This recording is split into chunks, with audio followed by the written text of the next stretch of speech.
2017년 겨울훈련 집회 레위기 결정연구 끊이지 않는 번제물, 살아있는 희생제물 3주 1일 아침의 누림 레위기 1장 3절 만일 제물을 소떼에서 골라 번제물로 바치려면 그는 흠없는 수컷을 바치되 자신이 여호와 앞에서 기쁘게 받아들여지도록 그것을 회막 입구에서 바쳐야 한다. 요한복음 4장 34절 예수님께서 그들에게 말씀하셨다. 나의 음식은 나를 보내신 분의 뜻을 행하고 그분의 일을 완성하는 것입니다. 번제물에 대한 히브리어 단어는 문자적으로 위로 올라가는 것을 뜻하며 하나님께로 올라가는 어떤 것을 의미합니다. 번제물은 사람을 죄에서 구속하시는 그리스도의 예표라기보다는 주로 절대적으로 하나님과 하나님의 만족을 위하며 온전한 생활을 하신 그리스도의 예표이며 또한 하나님의 백성이 이러한 생활을 하도록 그들의 생명이 되시는 그리스도의 예표입니다. 번제물은 하나님께서 누리시고 만족하시기 위한 하나님의 음식입니다. 번제물은 날마다 아침 저녁으로 바쳐야 했습니다. 오늘의 읽을 말씀. 여러분은 정말로 절대적으로 하나님을 관심합니까? 여러분이 행하는 모든 것, 여러분이 말하는 모든 것, 여러분의 존재 전체가 100% 하나님만을 위한다고 말할 수 있습니까? 그렇지 않습니다. 우리가 정직하다면 우리 중에 어느 누구도 그렇게 말할 수 없을 것입니다. 그러면 어떻게 해야 합니까? 우리는 반드시 그리스도를 취해야 합니다. 우리에게는 우리의 번제물이 되시는 그분이 필요합니다. 번제물은 그리스도께서 절대적으로 하나님을 위하시는 분이심을 상징합니다. 여러분이 사복음서를 다시 읽어본다면 이 땅에서 100% 하나님을 위해 사셨던 한 사람을 보게 될 것입니다. 그분의 온 존재, 그분께서 말씀하신 모든 것, 그분께서 행하신 모든 것은 절대적으로 하나님을 위한 것이었습니다. 반대로 우리는 하나님을 위하지 않습니다. 우리는 우리 자신의 이익과 우리 자신의 선택을 위합니다. 그러나 우리의 번제물이신 그리스도는 전적으로 하나님을 위하십니다. 과거의 나는 우리에게 속건제물이신 그리스도가 우선적으로 필요하다는 인식을 가졌었습니다. 그러나 오늘날 나의 인식은 바뀌었습니다. 우리에게는 먼저 번제물이신 그리스도가 필요합니다. 이것은 하나님 앞에서 우리의 첫 번째 문제가 범죄들이 아니라 하나님을 위하지 않는 것이기 때문입니다. 죄를 범했는지의 여부와 관계없이 우리는 여전히 하나님을 그다지 위하지 않습니다. 우리가 잘못한 것이 없을지라도 여전히 하나님을 위하지 않기는 마찬가지입니다. 내가 이 사람 혹은 저 사람에게 잘못이 없을지라도 하나님께 잘못이 있는 것은 내가 여전히 전적으로 그분을 위하지 않기 때문입니다. 그러므로 우리의 첫 번째 필요는 번제물이신 그리스도입니다. 번제물이신 그리스도를 누려본 적이 없다면 우리는 자신이 얼마나 죄악이 가득한지를 깨달을 수 없습니다. 우리는 복음을 듣고 회개했으며 자신이 악하다는 것을 깨달았습니다. 그러나 우리는 번제물이신 그리스도를 누리기 전까지는 자신이 얼마나 죄악이 가득한지를 알 수 없습니다. 번제물은 하나님을 표현하고 대표할 수 있도록 하나님에 의해 창조된 인류가 하나님 외에 다른 어떤 것도 위하지 않으며 하나님만 절대적으로 위한다는 것을 의미합니다. 그러나 우리는 하나님을 절대적으로 위하지 않습니다. 우리는 이것을 깨닫고 그리스도를 우리의 번제물로 취해야 합니다. 우리가 번제물이신 그리스도를 누릴 때에만 우리는 자신이 얼마나 죄악이 가득한지를 깨달을 것입니다. 우리가 자신이 얼마나 죄악이 가득한지를 깨닫게 된다면 우리의 미움뿐 아니라 우리의 사랑까지도 죄악이 가득하다는 것을 알게 될 것입니다. 윤리적으로 말해서 다른 이들을 미워하는 것은 잘못된 것이고 다른 이들을 사랑하는 것은 옳은 것입니다. 우리는 하나님께서 보실 때 다른 이들을 사랑하는 것은 용인되는 것이고 다른 이들을 미워하는 것은 용인되지 않는 것이라고 생각할 것입니다. 그러나 하나님의 눈에서 본다면 우리는 우리 자신을 위해 사람들을 미워하고 또한 우리 자신을 위해 사람들을 사랑합니다. 하나님을 위해 미워하고 사랑하는 것이 아닙니다. 이 관점에서 본다면 다른 이들을 미워하는 것과 마찬가지로 다른 이들을 사랑하는 것도 죄입니다. 도덕적이든 비도덕적이든 선하든 악하든 사랑에 속한 것이든 미움에 속한 것이든 우리가 하나님을 위하지 않고 우리 자신을 위해 하는 모든 것은 하나님께서 보시기에 죄입니다. 어떤 것이든 우리가 우리 자신을 위해 한다면 그것이 바로 죄입니다. 하나님은 우리가 그분을 위해 존재하도록 우리를 창조하셨습니다.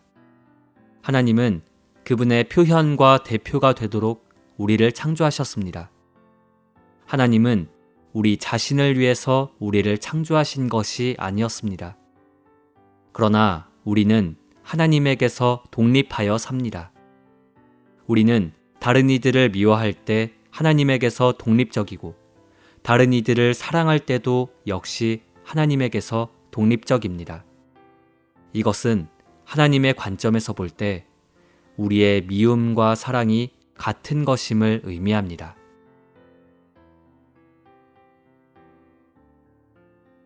(3주 2일) 아침의 누림. 요한복음 7장 16절. 예수님께서 그들에게 대답하셨다. 나의 가르침은 나의 것이 아니라 나를 보내신 분의 것입니다. 18절. 스스로 말하는 사람은 자신의 영광을 구하지만 보내신 분의 영광을 구하는 그 사람은 참되며 그 사람 속에는 불의가 없습니다. 제한받는 생활, 곧 자아를 위해 어떤 것도 하지 않는 제한받는 생활을 하신 분이신 주님은 하나님의 만족을 위해 하나님의 영광을 구하셨습니다. 주 예수님께서 성전에서 가르치셨을 때 유대인들이 이상히 여기며 이 사람은 배운 적도 없는데 어떻게 글을 압니까? 라고 말하였습니다. 그러자 주님은 이렇게 대답하셨습니다. 나의 가르침은 나의 것이 아니라 나를 보내신 분의 것입니다. 누구든지 하나님의 뜻을 행하고자 한다면 이 가르침이 하나님에게서 나온 것인지 아니면 내가 스스로 말하는 것인지 알게 될 것입니다. 스스로 말하는 사람은 자신의 영광을 구하지만 보내신 분의 영광을 구하는 그 사람은 참되며 그 사람 속에는 불의가 없습니다. 여기에서 우리는 주 예수님께서 스스로 말씀하지 않으셨다는 사실에서 자신의 영광을 구하지 않으셨다는 것을 봅니다. 반대로 주님은 자신을 보내신 분의 영광을 구하셨습니다. 오늘의 읽을 말씀. 주님께서 하나님의 만족을 위해 하나님의 영광을 구한 사람이시라는 것은 그분께서 어떤 일을 하셨거나 어떤 말을 하셨기 때문이 아닙니다. 그것은 주님께서 하나님께 속하셨고 하나님의 보내심을 받으셨으며 하나님에게서 오셨고 하나님의 말씀을 하셨다는 사실 때문입니다. 요한복음 7장에는 주 예수님께서 행하신 어떤 일에 대한 기록도 없습니다. 이 장은 주 예수님께서 하나님에 의해 제한받는 사람이셨고 하나님께 속하셨으며 하나님에 의해 보내심을 받아 하나님에게서 오셨고 자신의 말을 하지 않으시고 하나님을 말하셨다는 것을 계시합니다. 주님께서 하나님의 말씀을 하셨을 때 그분의 말씀하심을 통하여 하나님께서 표현되셨습니다. 그분의 말씀하심을 통하여 그분으로부터 하나님께서 나타나셨습니다. 주님은 제한받는 삶과 하나님의 영광을 추구하는 삶을 사셨기 때문에 충분히 번제물이 되실 자격이 있으셨습니다. 레위기에는 5가지 기본 제물, 즉 번제물과 소제물과 화목제물과 속죄제물과 속건제물이 나옵니다. 번제물은 주로 구속을 위한 것이 아니라는 면에서 특별합니다. 번제물은 전적으로 하나님의 만족을 위한 것이었습니다. 레위기 1장에 의하면 이 제물은 하나님을 만족시켜드리는 하나님의 음식으로서 태워져서 제가 되었습니다. 요한복음 7장에서 우리는 주 예수님께서 번제물의 실제이심을 봅니다. 그분은 전적으로 하나님에 의해 그리고 하나님을 위해 제한받는 삶을 사셨습니다. 그분은 하나님께 속하셨고 하나님에게서 오셨으며 하나님의 보내심을 받으셨습니다. 누가 하나님의 만족을 위해 하나님의 영광을 구하고 있습니까? 오늘날 그리스도인들 가운데서 그러한 생활을 하는 사람을 발견하기가 어렵습니다. 대부분의 그리스도인들이 제한받는 삶과 하나님의 만족을 위해 하나님의 영광을 구하는 삶을 살지 않기 때문에 요한복음 7장을 이해하지 못합니다. 우리가 만일 이 장을 이해하고자 한다면 기꺼이 제한받고 또 하나님의 영광을 구하는 사람들이 될 필요가 있습니다. 이것이 번제물이 되기 위한 생활입니다. 레위기 1장 3절은 만일 제물을 솥대에서 골라 번제물로 바치려면 자신이 여호와 앞에서 기쁘게 받아들여지도록 그것을 회막 입구에서 바쳐야 한다 라고 말합니다. 8절과 9절은 그러고 나서 제사장들인 아론의 아들들은 각을 뜬 조각과 머리와 기름덩이를 제단 위에 불에 놓은 장작에 가지런히 올려놓아야 한다. 그가 그 내장과 다리를 물로 씻어 놓으면 제사장은 그 모든 것을 제단 위에서 태워야 한다. 이것이 번제물이고 화제물이며 여호와를 만족시키는 향기이다 라고 말합니다. 이 구절들에서 신성한 삼일성을 계시하는 중요한 항목들은 번제물과 회막과 여호와와 제사장과 불과 물입니다. 예표인 번제물을 이해하기 위해서는 이 항목들에 대한 해석을 알아야 합니다. 민수기 28장 2절에서 여호와는 너희는 나의 제물, 나의 음식, 곧 나를 만족시키는 향기인 화제물을 정해진 때에 내게 삼가 바쳐야 한다 라고 말씀하셨습니다. 따라서 번제물은 하나님의 만족을 위한 음식이신 아들 그리스도를 예표합니다.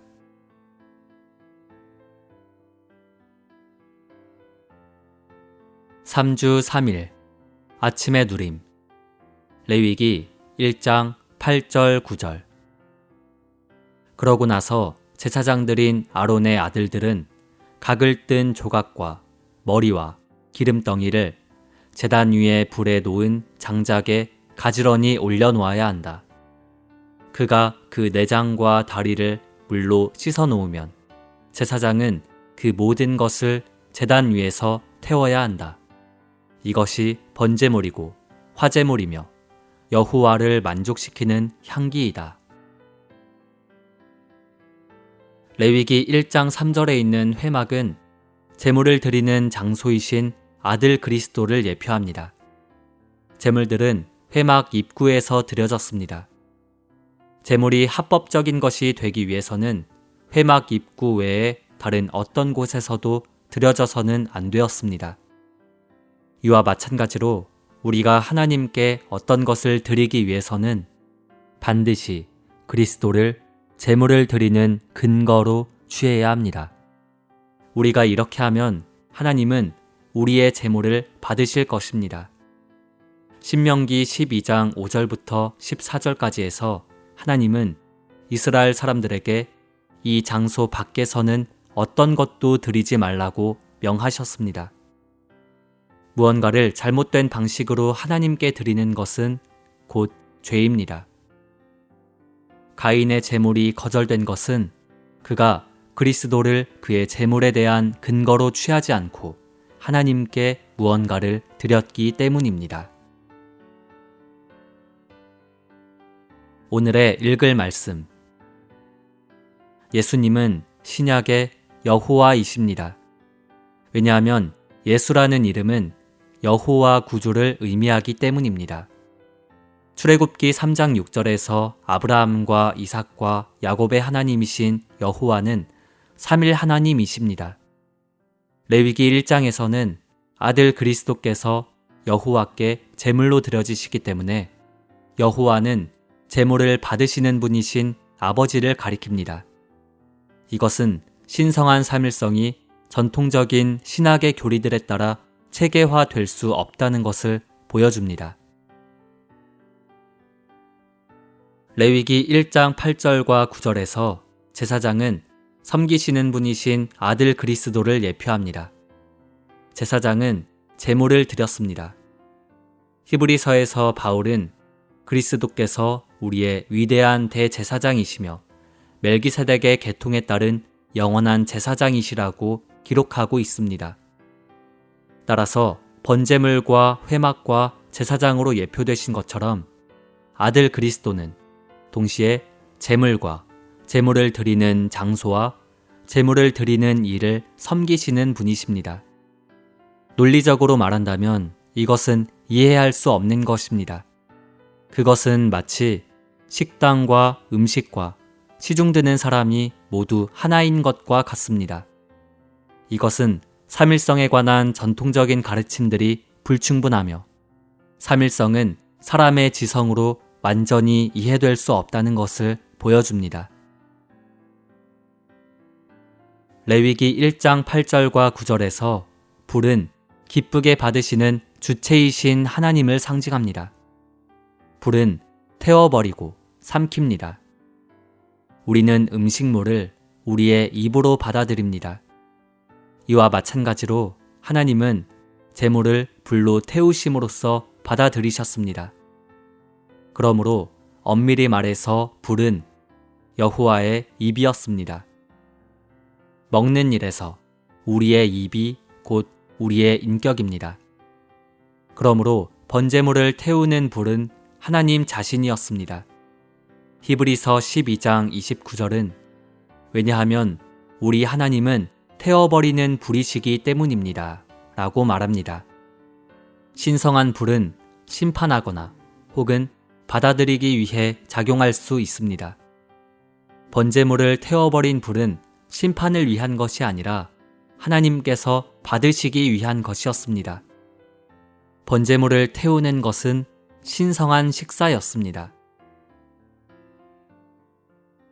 번제물의 내장과 다리를 씻는 물은 씻는 주체이신 그 영을 상징합니다.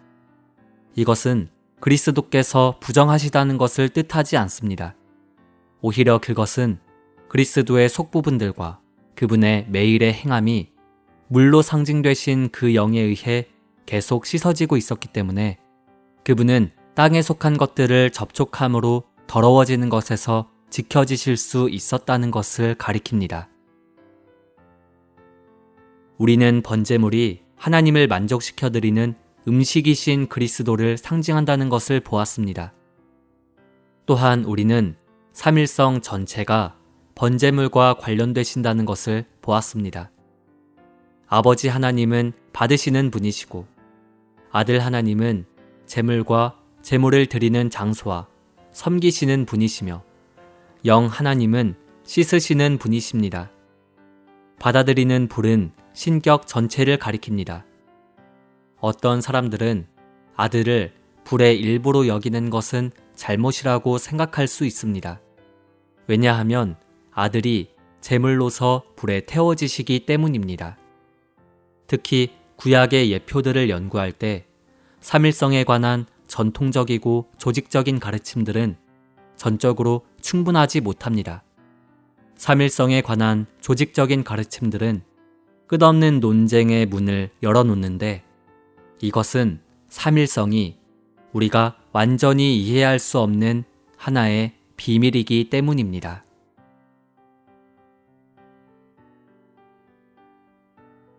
3주 4일 아침의 누림 베드로후서 1장 19절 또한 우리에게는 신언자가 말한 더 확실한 말씀이 있습니다. 어두운 곳을 비추는 등불에 주의를 기울이는 것처럼 여러분은 날이 밝고 샛별이 여러분의 마음속에 떠오를 때까지 이 말씀에 주의를 기울이는 것이 좋습니다. 레위기 6장 13절 불은 제단 위에서 항상 타고 있어야 하며 꺼지지 않게 해야 한다. 헌신의 관문은 우리가 다른 체험들을 하기 위한 열쇠이고 헌신은 단 한 번에 끝나는 것이 아니라 일생에 걸쳐 체험하는 문제입니다. 구약의 예표에 따르면 이스라엘 백성은 날마다 아침 저녁으로 번제물을 드렸습니다. 제단은 번제단이라고 불리었습니다. 번제물은 계속 드려야 하는 제물이었고 번제물을 태우는 불은 꺼지지 않고 계속 타고 있어야 했습니다. 이 불은 밤낮으로 타고 있어야 했습니다. 이 예표는 우리가 번제물로서의 생활, 곧 온종일 제단 위에서 불태워지는 생활을 해야 한다는 것을 보여줍니다. 그리스도인들로서 우리가 매일 아침 시간에 자신을 헌신하고 하루 일과가 끝난 후 저녁 시간에 다시 자신을 헌신하는 것은 전적으로 옳은 것입니다. 여러분은 이미 수년 동안 주님께 헌신해 왔는데 여전히 매일 아침 저녁으로 헌신해야 한다는 것이 너무 지나치다고 생각할지 모릅니다. 그러나 우리는 매일 아침 저녁으로 헌신해야 합니다. 그럴 뿐 아니라 비록 율법적인 것은 아닐지라도 우리는 매주 주일을 맞이할 때 특별히 그 주일을 위하여 또 그 주일 동안의 봉사와 경배를 위하여 자신을 드리는 것이 옳습니다. 오늘의 읽을 말씀. 번제물은 아침 저녁으로 매일 드려야 하는 제물이었습니다. 또한 안식일마다, 매달 초 하룻날마다, 그리고 모든 명절 기간에 특별한 번제물을 드렸습니다. 또한 큰일이 있을 때에도 특별한 번제물을 드려야 했습니다. 매일, 명절 때마다, 그리고 큰일이 있을 때마다 번제물을 드려야 했습니다. 그러므로 번제물은 구약에서 가장 중요한 제물들 중에 하나입니다. 이 때문에 놋제단은 특별히 번제단이라고까지 불리었습니다. 이러한 제물을 자주 드린 데서 알 수 있는 것은 우리도 나날이 새롭게 헌신할 필요가 있다는 것입니다. 우리는 특별 집회나 특별한 일이 있을 때 특별한 제물을 드려야 합니다. 우리가 이렇게 계속 자신을 헌신한다면 헌신에 대한 체험이 우리 안에서 증가되고 더욱 구체화될 것입니다. 레위기 6장 9절에서 우리는 번제물을 멈추지 않고 계속 불태워야 함을 봅니다. 이 불이 계속 타오르기 위해서는 제사장들이 불의 장작을 계속해서 놓아야 했습니다. 번제물이 아침까지 밤새도록 제단 위에 석쇠 위에 두어지는 것은 또한 드려진 제물이 어두운 밤을 지나 아침까지 태우는 곳에 남아있어야 함을 의미합니다. 밤새도록은 이 모든 어두운 시대를 의미합니다. 우리가 있는 이 시대는 어두운 밤입니다. 번제물은 밤새도록 아침까지 계속 태워져야 했습니다. 밤이 얼마나 오랫동안 계속되든 결국 아침이 올 것입니다. 즉, 해가 뜰 것입니다. 떠오르는 참된 해는 주님의 다시 오심일 것이며 우리는 이것을 기다리고 있는 중입니다. 그러나 우리는 어두운 밤의 시련에서 벗어나기 위해 주 예수님께서 속히 오시기를 기대해서는 안 됩니다.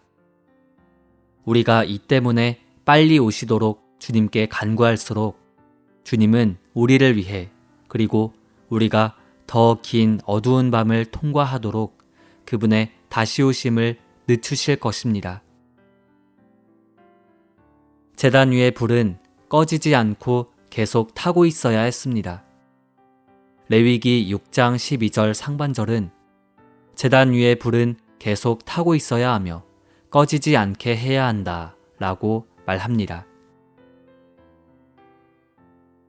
제단 위에서 계속 타고 있는 불은 우주 안에 거룩한 불이신 하나님께서 그분께 음식으로 바쳐진 것을 항상 받으실 준비가 되어 있으시다는 것을 상징합니다.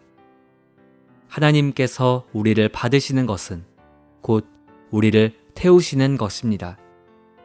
우리가 하나님에 의해 태워질 때 우리는 마땅히 기뻐해야 합니다. 왜냐하면 이렇게 태워지는 것은 하나님께서 우리를 받으시는 것을 의미하기 때문입니다. 불이 계속 타고 있는 것은 하나님께서 그분께 바쳐진 것을 기쁘게 받으시려는 갈망을 결코 멈추지 않으신다는 것을 의미합니다. 하나님은 우리를 기쁘게 받으시기를 갈망하시며 우리를 태우심으로써 기쁘게 받으십니다. 하나님께서 우리를 더 많이 태우실수록 그분은 우리를 더욱더 기쁘게 받으십니다.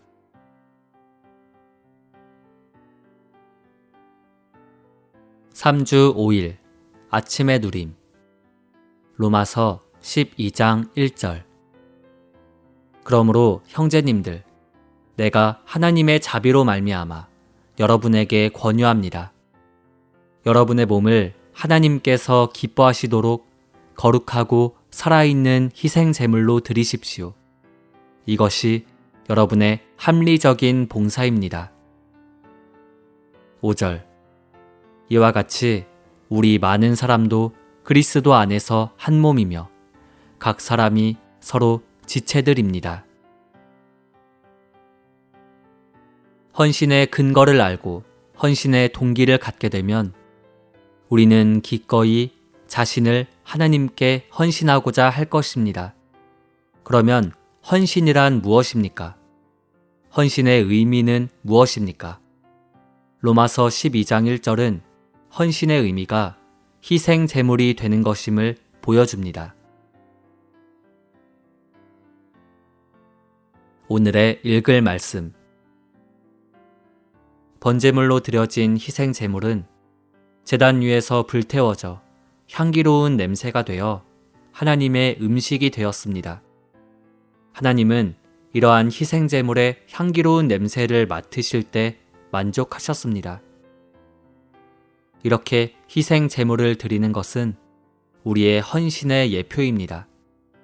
그러므로 우리 자신을 희생 제물로 드린다는 것은 하나님께서 기쁘게 받으시어 만족하실 수 있도록 우리 자신을 음식으로 하나님께 드리는 것입니다. 우리는 본래 이것저것을 위하여 사용될 수 있는 요리되지 않은 쌀더미와 같은 사람이었습니다. 어느 날 하나님께서 필요로 하셔서 우리는 본래의 쌀더미에서 분별되었고 과정을 거쳐 요리되어 하나님의 상인 제단 위에 놓여 하나님의 만족을 위한 하나님의 음식이 된 것입니다. 이것이 희생제물이 되는 것의 의미이며 헌신의 의미입니다. 구약에서 하나님은 그분의 백성에게 매일 번제물을 드릴 것을 요구하셨는데 이 번제물은 하나님께서 만족하시도록 그분의 음식이 되었습니다. 이것은 신약에서 하나님께 속한 우리가 하나님의 만족을 위해 매일 우리 자신을 번제물로 하나님께 드려야 한다는 것을 예표합니다. 차이가 있다면 구약의 백성이 드린 것은 단지 죽은 희생제물이지만 우리가 드리는 것은 살아있는 희생제물이라는 것입니다. 이 둘의 성질은 다르지만 하나님의 만족을 위한 하나님의 음식이 된다는 점에서 이 둘의 의미는 동일합니다. 주님께 우리 자신을 드리는 것은 그분을 만족시켜 드리는 희생제물이 되는 것입니다. 중요한 것은 우리가 주님을 위해 무엇을 하는가에 있지 않고 우리가 그분을 만족시켜 드리는가에 있습니다. 이것이 우리의 헌신의 참된 의미입니다. 로마서 12장은 우리의 몸을 교회 생활을 위해 살아있는 희생제물로 드리라고 말합니다. 이 희생제물은 살아있습니다. 왜냐하면 부활하여 생명을 가지고 있기 때문입니다. 이 희생제물은 모두 죽은 제물이었던 구약의 제물들과 같지 않습니다. 이 희생제물은 또한 거룩합니다. 왜냐하면 위치적으로는 그리스도의 피로 말미암아 세상과 속된 모든 사람들과 일들과 사물들에서 하나님께 속하도록 분별되었기 때문이고 또 기질적으로는 하나님의 생명과 거룩한 본성을 가지신 성령으로 말미암아 타고난 생명과 옛 창조물이 하나님의 만족을 위하여 거룩하게 되고 변화되었기 때문입니다. 그러므로 하나님은 이러한 희생제물을 기뻐하십니다. 로마서 12장 1절에서 몸은 헬라어로 복수형이고 희생제물은 단수형입니다. 이것은 비록 많은 몸들이 드려지지만 그들이 한 희생제물이 되는 것을 가리킵니다. 또한 우리는 수가 많을지라도 그리스도의 몸 안에서 우리의 봉사가 분리되거나 서로 상관없는 많은 개별적인 봉사가 되어서는 안 된다는 것을 의미합니다. 우리의 모든 봉사는 하나의 전체적인 봉사가 되어야 하고 이 봉사는 그리스도의 한 몸의 봉사이기 때문에 유일해야 합니다. 로마서 12장에서 헌신은 그리스도인의 생활 가운데에서 일하시는 하나님께 보이는 첫 번째 반응입니다. 이 반응은 바로 하나님께 우리 자신을 살아있는 희생제물로 드리는 것입니다. 구약에서 희생제물은 가축대로부터 따로 세워져 죽임을 당하고 도살되었던 동물을 가리킵니다. 제단에 두어진 모든 것은 다 죽음을 거쳐야 했고 또한 일단 죽으면 그 생명이 끝난 것이며 다른 어떤 용도도 없게 됩니다. 또한 모든 희생제물은 2번 드릴 수 없고 1번밖에 드리지 못하는데 이것은 처음 드려질 때 희생제물이 죽기 때문입니다. 오늘날 우리는 희생제물이기 때문에 죽어야 합니다. 주님께 감사드리는 것은 우리는 또한 살아있다는 것입니다. 우리는 살아있는 희생제물입니다. 이것은 우리가 계속해서 우리 자신을 주님의 손에 드릴 수 있다는 것을 의미합니다.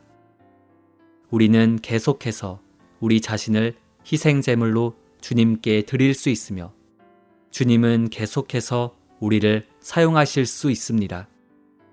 살아있는 희생제물이 되는 것은 우리 그리스도인이 주님께 마땅히 해야 할 첫 번째 일입니다.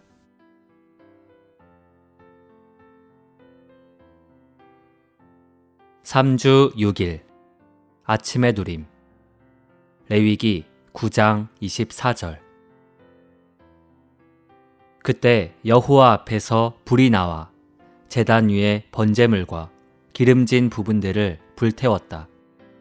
온 백성이 보고 환호성을 지르며 얼굴을 땅에 대고 엎드렸다. 로마서 12장 11절. 열심을 내어 게으르지 않도록 하십시오. 영 안에서 불타서 주님을 섬기십시오. 로마서 12장 1절에서 바울은 우리에게 우리의 몸을 살아있는 희생 제물로 드리라고 권유합니다. 로마서 6장 13절과 19절에서 바울은 우리에게 우리 몸의 지체들을 싸우는 무기로 드리고 섬기는 노예로 드리라고 격려했는데 그것은 로마서 6장이 전쟁과 섬김에 관한 장이기 때문입니다. 그러나 교회 생활에서 중요한 문제는 희생제물에 관한 것, 즉 하나님의 만족을 위해 우리 자신을 하나님께 드리는 것입니다. 교회 생활 전체가 하나님의 만족을 위한 번제물입니다. 많은 몸들이 드려지지만 희생제물은 하나입니다. 왜 많은 몸들이 있지만 희생제물은 하나뿐입니까? 왜냐하면 많은 지체들이 한 몸이고 많은 믿는 이들이 한 교회이기 때문입니다. 오늘의 읽을 말씀. 믿는 이들은 그들의 몸을 살아있는 희생제물로 드림으로써 그리스도의 몸 안에서 삽니다. 로마서 12장 1절에서 바울은 내가 하나님의 자비로 말미암아 여러분에게 권유합니다. 여러분의 몸을 하나님께서 기뻐하시도록 거룩하고 살아있는 희생제물로 드리십시오. 이것이 여러분의 합리적인 봉사입니다. 라고 말합니다. 몸의 생활을 갖기 위해 우리는 우리의 몸을 주님과 그분의 몸에게 드려야 합니다. 우리는 우리의 몸을 주님의 몸을 위해 주님께 드려야 합니다. 주님은 그분의 구원 안에서 우리의 몸을 대적인 사탄의 강탈하는 손에서 해방시키셨습니다. 이제 그리스도와의 유기적인 연결 안에서 우리는 우리의 해방된 몸을 몸의 생활을 위해 주님께 드릴 필요가 있습니다. 우리가 하나님께 드리는 모든 봉사는 반드시 번제단에서 온 불에 근거해야 합니다. 구약에서 제사장들은 하나님 앞에서 향을 피웠습니다. 향을 피우는 것은 사람이 하나님께 드리는 봉사를 상징합니다. 향을 피우는 데 사용하는 불은 번제단에서 가져온 것이어야 했습니다. 만약 누군가가 번제단에서 온 불로 향을 피우지 않으면, 즉 다른 불을 드리면 그의 봉사는 하나님께 기쁘게 받아들여지지 않았고 그는 죽음의 심판을 받았습니다. 이러한 예는 우리가 하나님께 드리는 봉사가 반드시 번제단에서 온 불에 근거해야 한다는 것을 보여줍니다. 이스라엘 자손이 성막을 따라 광야를 여행하고 있었을 때 하나님 앞에서 그들의 봉사는 번제단에 불이 붙는 것으로 시작되었습니다. 번제단에 있는 불은 하나님에게서 내려왔습니다. 이스라엘 자손은 불이 내려오기 전까지는 하나님께 드리는 그들의 봉사를 시작할 수 없었습니다. 그들은 이집트에서 하나님에 의해 구출되었고 홍해를 건넜고 시나이산 기슭에 성막을 세웠지만 그들의 봉사에 기반이 없었으므로 하나님을 섬길 수 없었습니다. 그들의 봉사의 기반은 불이 타고 있는 번제단이었습니다. 물론 번제단만 있는 것으로는 충분하지 않았습니다. 번제단에는 하나님에게서 내려온 불이 있어야 했습니다. 레위기의 시작에서 하나님은 이스라엘 백성 앞에 계셨지만 그들은 아직 그분을 섬길 수 없었습니다. 레위기 9장에 가서야 하나님은 그들을 인도하시어 하늘에서 불이 내려오기 위해 필요한 것을 하게 하셨습니다. 번제물을 드리는 것은 하늘에서 불이 내려오기 위한 선결 조건이었습니다. 단지 번제단만 있는 것으로는 충분하지 않았고 번제물을 번제단에 드려야 했습니다. 번제물인 희생제물을 죽이고 가죽을 벗기고 각을 뜨고 씻고 번제단에 올려놓은 후에야 불이 하늘에서부터 내려올 수 있었습니다. 하나님은 이스라엘 자손의 봉사가 이러한 불의 기반을 둔 것이 되기를 원하셨습니다. 향을 피우는 것은 그들이 하나님께 드리는 봉사였지만 향을 피우는 데 사용된 불은 번제단에서 가져와야 했습니다.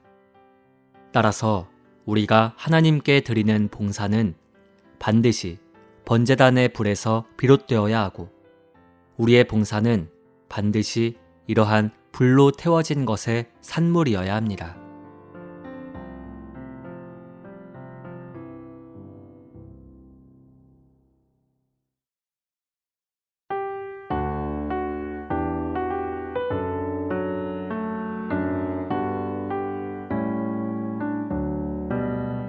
하나님 어린 양 쫓아 십자가 지려면 내 어찌 대가 두려워 세상에 굽히랴. 주의 이름 인하여 어떤 고난 있어도 주 은혜 의지하면서 주 기쁨 구하리. 성도들 영광 위하여 피땀 흘리는데 내 어찌 가마타고서 편히 들리우랴. 주의 이름 인하여 어떤 고난 있어도 주 은혜 의지하면서 주 기쁨 구하리. 저 대적 구멍 뚫을 때 어찌 안 막으랴.